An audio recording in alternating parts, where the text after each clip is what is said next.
નમસ્કાર દર્શક મિત્રો, રાજકોટ જિલ્લાના ઉપલેટામાં એકમાત્ર આવેલ જનતા ગાર્ડન અતિ જર્જરિત હાલતમાં, ગાર્ડનની અંદર ઝૂલા, લપસ્યા, બાંકડા તૂટેલી હાલતમાં ઉપલેટાવાસીઓ ગાર્ડનનો વિકાસ કરે તેવી સ્થાનિકોની માંગ। રાજકોટ જિલ્લાના ઉપલેટામાં રેલવે સ્ટેશન પાસે ઉપલેટા તાલુકા અને શહેરનો એકમાત્ર જનતા ગાર્ડન આવેલું છે। આ ગાર્ડન વર્ષો જૂનો હોય, હવે આ ગાર્ડનમાં રહેલ બાળકોના ઝૂલા, ચકરડી, લપસ્યા સહિતના સાધનો તૂટેલી હાલતમાં હોય। બાળકો મુશ્કેલીમાં મુકાયા છે। ભાજપ વિકાસની વાતો કરે છે, પરંતુ ઉપલેટામાં તો સામાન્ય ગાર્ડનની હાલત અતિ ખરાબ હોય। સ્થાનિક નગરપાલિકા સદસ્યો દિવસમાં 2 વાર ત્યાંથી પસાર થતા હોવા છતાં કોઈનું ધ્યાન ગાર્ડન ઉપર જતું ન હોય, તેમ ગાર્ડન સાવ અતિ જર્જરિત બની ગયો હોવા છતાં નગરપાલિકા તંત્ર ચૂપ છે અને ગાર્ડનમાં હરવા ફરવા આવતા લોકો ગાર્ડનની હાલત જોઈ વિચારમાં મુકાઈ ગયા છે કે શું આને વિકાસ કહેવાય।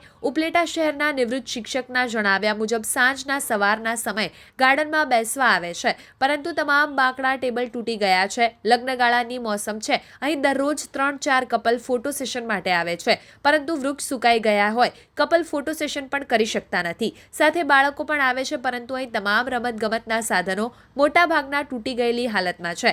નગરપાલિકા દ્વારા રિપેરિંગ કરાવે તેવી માંગ છે।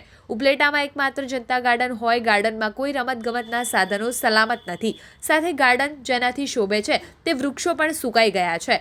ગાર્ડન અતિ જર્જરિત થઈ ગયું હોય, વહેલી તકે નગરપાલિકા ગાર્ડનની યોગ્ય જાળવણી કરે અને નવા બાંકડા બેસવા માટે અને બાળકોના રમતગમતના સાધનો નવા મુકાય તેવી સ્થાનિકો હરવા ફરવા આવતા લોકોની માંગ છે।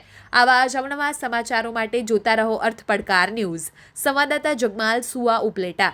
જોતા રહો અર્થ પડકાર ન્યૂઝ અને અમારી ચેનલને લાઈક। ભગવાનજીભાઈ મારો નિવૃત્ત શિક્ષક, હાલના સમયની અંદર નિવૃત્તિ જીવન ગાળવા માટે દરરોજ બગીચાની અંદર મુલાકાતે અમે આવીએ છીએ, પરંતુ હાલની સંજોગોમાં જોતા જે પેલા બગીચાની અંદર બાંકડા નિયમિત સારા હતા, હાલ તમામ બાંકડા તૂટી ગયેલા છે। તો અમારા જેવા કર્મચારીને બેસવું ક્યાં, એ પ્રશ્ન છે અને એ પ્રશ્ન સોલ્વ કરવા માટે બગીચાની અંદર બાંકડા અને ટેબલ મુકાવવાની ખાસ જરૂરિયાત છે। માટે નગરપાલિકાને વિનંતી છે કે આ બાંકડા અને ટેબલ મુકાવે, જેથી કરીને માણસો સારી રીતે બગીચાનો ઉપયોગ કરી શકે।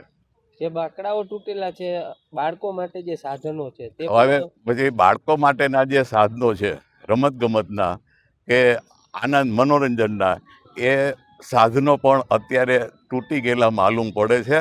તો આ જે તૂટી ગયેલા ફર્નિચર છે, સાધનો છે, એની જગ્યાએ નગરપાલિકા નવા સાધનો મુકાવે, જેથી કરીને બાળકો પણ આનંદ અને મનોરંજન મેળવી શકે। સિનિયર સિટીઝન માટે કસરતોના જે છે, સિનિયર સિટીઝન માટે અમુક સાધનો વચમાં 2 વર્ષ પહેલાં મુકાવ્યા હતા, એ કસરત અંગેના સાધનો પણ અત્યારે તૂટી ગયેલા જોવા મળે છે।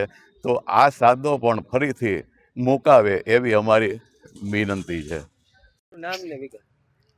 મારું નામ સિંગરેસિયા જ્યોતિ જલ્પેશભાઈ છે। અમે અહીં ઉપલેટામાં રહીએ છીએ।